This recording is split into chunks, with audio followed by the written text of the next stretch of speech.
Hello बच्चों, the question is given that consider the plane x, y, z बराबर 0,1,1 plus lambda 1,-1,1 plus mu 2,-1,0। The distance of this plane from the origin is. चार option हमें given है। तो सबसे पहले हमें पता होना चाहिए the distance of the plane from the origin का फॉर्मूला होता क्या है। ठीक है, तो उसका फॉर्मूला होता है मॉड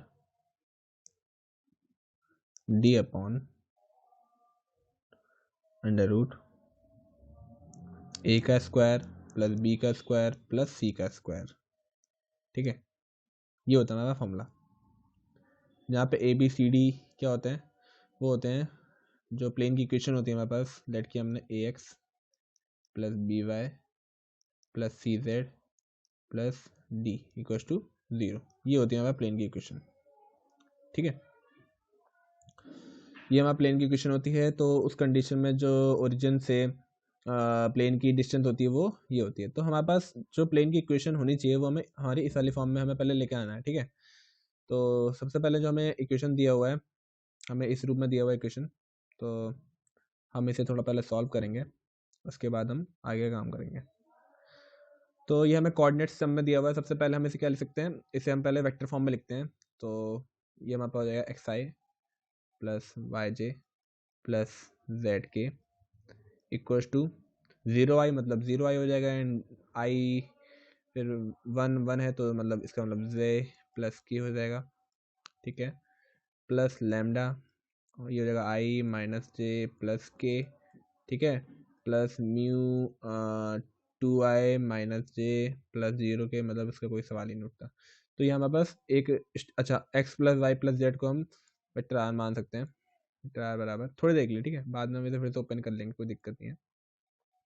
जे प्लस के प्लस लैम्डा आई माइनस जे प्लस का के प्लस म्यू 2i माइनस जे कैप। ठीक है, ये हमारे पास हो गई एक वेक्टर फॉर्म में प्लेन की इक्वेशन। अब इसे अगर हमें इस कार्टेशियन फॉर्म में चेंज करना है तो इसका एक मेथड होता है। ठीक है, जो हमारा फर्स्ट वाला जो पार्ट होता है जिसमें कोई लैम्डा या म्यू नहीं होता है, वो हमारा एक गिवन पॉइंट होता है। लेट कर लिया हमारे पास वो ए पॉइंट है, और ए पॉइंट का हमें क्या नाम है, वेक्टर दे रखा है, जिसे हमने स्मॉल ए वेक्टर मान लिया। और जो बाकी दो जो लैम्डा या म्यू के साथ जो जुड़े हुए मिलते हैं वो हमारे अनदर वेक्टर्स होते हैं जो कि प्लेन पर ही लाई करते हैं। उसे हमने लेट कर लिया, वो वेक्टर बी है एंड ये वाला वेक्टर सी है। ठीक है, और हमारे पास लेट कर लिया, हमारे पास जो ये प्लेन है वो कुछ इस प्रकार से है। वेक्टर आर कोई हमारे पास जनरल पॉइंट है, और वेक्टर ए कोई गिवन पॉइंट का एक वेक्टर है। ठीक है, एंड जो वेक्टर बी एंड सी है वो कुछ ऐसे प्लेन पे दो वेक्टर्स हैं। इस फॉर्म में हमारी इक्वेशन दी हुई है।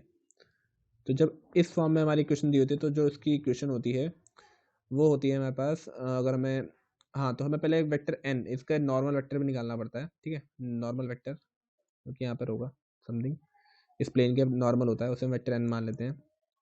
तो इस कंडीशन में जो प्लेन की इक्वेशन होती है वो होती है हमारे पास vector are minus vector A dot vector n equal to 0। ठीक है, अब ए तो हमें पता है, आर भी पता है, अब हम एन कैसे निकालें। तो जो एन होता है वो इस प्लेन के परपेंडिकुलर होता है। ठीक है, तो अब वो कैसे निकालें। अब हमारे प्लेन में दो वेक्टर्स हैं, vector B and vector C. तो इनका जो क्रॉस प्रोडक्ट होगा वही हमारा वेक्टर एन के बराबर होगा। ठीक है, क्योंकि वेक्टर्स में यही होता है, जो परपेंडिकुलर वेक्टर होता है वो दूसरे जो दूसरे हमारे वेक्टर्स होते हैं जो कि आपस में परपेंडिकुलर हो, उनके जो परपेंडिकुलर वाला वेक्टर होता है वही हमारा वेक्टर एन होता है। ठीक है, जैसे लेट कर लिया, एक एक्स एक्सिस में हमारे पास वेक्टर ए है। ठीक है, एंड वाई एक्सिस में हमारे पास कोई वेक्टर बी है। तो जो वेक्टर एन होता है वो जेड एक्सिस में होगा। ठीक है, मतलब इन दोनों को परपेंडिकुलर होना चाहिए। ठीक है, और जो वेक्टर एन होगा फिर यहाँ पे क्या होगा, vector A cross vector B के बराबर भी होगा। ये हमें कॉन्सेप्ट पता होना चाहिए। तो वेक्टर एन किससे निकालेंगे, वेक्टर बी और वेक्टर सी की हेल्प से निकाल लेंगे हम। तो बी और सी हमें दे रखे हैं। ठीक है, तो वेक्टर एन निकाल लेते हैं। पहले वेक्टर एन बराबर होगा हमारे पास vector b cross vector c, और vector b cross vector c कैसे निकालते हैं, हम क्रॉस प्रोडक्ट करते हैं। कैसे, हम डिटर्मिनेंट कैसे निकालते हैं, आई जे एंड के, एंड बी वेक्टर बी का हमारे पास ये, तो 1, -1, 1, सो 1 - 1 एंड 1 वेक्टर सी है 2 माइनस 1 एंड 0। इसे हम सॉल्व करेंगे तो मिलेगा आई 0 माइनस माइनस 1 तो प्लस का 1 आ जाएगा, माइनस का से 0 माइनस का 2 हो जाएगा, प्लस का के और माइनस का 1, ठीक है, माइनस का 1 माइनस प्लस का 2 हो जाएगा, प्लस का 2। जब इसे हम आगे सॉल्व करेंगे तो हमें मिलेगा आई प्लस का 2 से एंड ये 2 था और ये माइनस का हमारे पास, क्योंकि हमने के कैप करा तो -1 प्लस का 2, ठीक है, 2 माइनस 1 मतलब 1 बचेगा तो प्लस का के है हमारे पास। तो ये हमारे पास वेक्टर एन, ठीक है, ये जो हमें वेक्टर मिला वो वेक्टर एन है। तो हमारे पास जो एक इक्वेशन होगी प्लेन की, ठीक है, equation of plane, equation of plane तो क्या होगी, vector are minus vector A dot vector N बराबर 0 एंड आर हमें दे रखा है क्या, एक्स, तो वो तो हम बाद में लिख लेंगे पहले। अच्छा, इसे हम थोड़ा और भी सॉल्व कर सकते हैं, कैसे, एन के अंदर मल्टीप्लाई कर सकते हैं, है ना, तो वेक्टर आर डॉट एन हो जाएगा और माइनस वेक्टर ए डॉट एन हो जाएगा बराबर 0। तो यहाँ से हमें इक्वेशन मिल जाएगी वेक्टर आर डॉट एन बराबर ए डॉट एन, ठीक है, ये इक्वेशन मिल गई। अब हम इसमें सारी वैल्यूज पुट कर देंगे क्योंकि हमें एन भी पता है, ए भी पता है एंड आर भी पता है। So now R dot N कितना है हमारे पास, I plus J plus K and हमारे पास ए कितना है, ए है हमारे पास J plus K and N कितना है हमारे पास, एन है हमारे पास फिर से भाई आई प्लस 2j प्लस के कैप।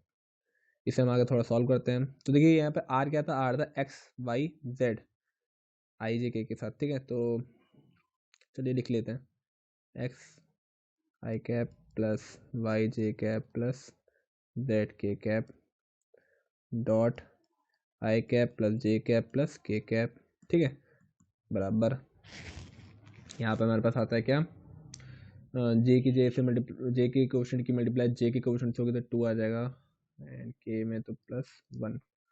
जब यहाँ पे डॉट प्रोडक्ट हो रहा है तो फिर से आई जे के कोएफिशिएंट्स की मल्टीप्लाई इधर वाले आई जे के कोएफिशिएंट्स के साथ मल्टीप्लाई होगी, तो इधर 1 1 1 है, इधर एक्स वाई जेड है, तो एक्स की 1 से मल्टीप्लाई होगी एक्स आएगा, वाई की 1 से मल्टीप्लाई होगी वाई आएगा, जेड की 1 से मल्टीप्लाई होगी जेड आ जाएगा। सो दैट्स वाई यहाँ पे आ जाएगा X plus Y plus Z equal to यहाँ पे कितना आ रहा है 2 और 1 3। तो हमारे पास जो प्लेन की इक्वेशन आ रही है वो क्या है, ये 3, ठीक है।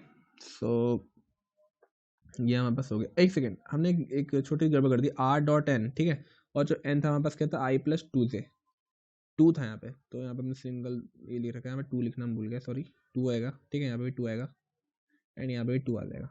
सो सिली मिस्टेक थी, कोई बात नहीं। तो ये हमारे पास ये आ गया। अब हमारे पास एक काम तुम्हारा हो गया, हमारे पास प्लेन की इक्वेशन मिल गई इस वाली फॉर्म में। अब हमें डिस्टेंस निकालनी फ्रॉम द ओरिजिन, तो ठीक है, डी कितना है हमारे पास, डी है हमारे पास 3, उधर ले आएंगे तो माइनस का 3 हो जाएगा, उससे कोई फर्क नहीं पड़ने वाला बिकॉज ऑफ, क्योंकि यहाँ पे मॉड लगा पड़ा, चाहे माइनस का 3 हो चाहे प्लस का 3 हो, हमें यहाँ पे 3 ही लेना है, ठीक है। सो 3 अपॉन अंडर रूट ए स्क्वायर, ए है 1 का स्क्वायर मतलब 1 प्लस बी स्क्वायर, बी है 2 मतलब 4 प्लस 1, और इसे हम आगे सॉल्व करेंगे तो 4 5 और 1 6, ठीक है, और 3 अपॉन हमें मिल जाता है क्या, √6। इसे जब हम आगे थोड़ा सॉल्व कर लेंगे तो देखिए अब इसमें मैं इसे क्या लिख सकता हूँ, इसे क्या मैं ये लिख सकता हूँ, बड़े ध्यान से देखना पड़ेगा मैं, ठीक है, √3 इंटू √3, ठीक, इसे मैं क्या लिख सकता हूँ, √2 इंटू √3 √6 को, है ना, तो यहाँ से मेरा ये से कैंसिल हो जाएगा और मेरे को मिलेगा √3 अपॉन √2, जिससे मैं लिख सकता हूँ √3/2, जो कि मेरा आंसर होगा, ठीक है, जो कि मेरा ऑप्शन नंबर है c. So our option number c is right answer. Thank you.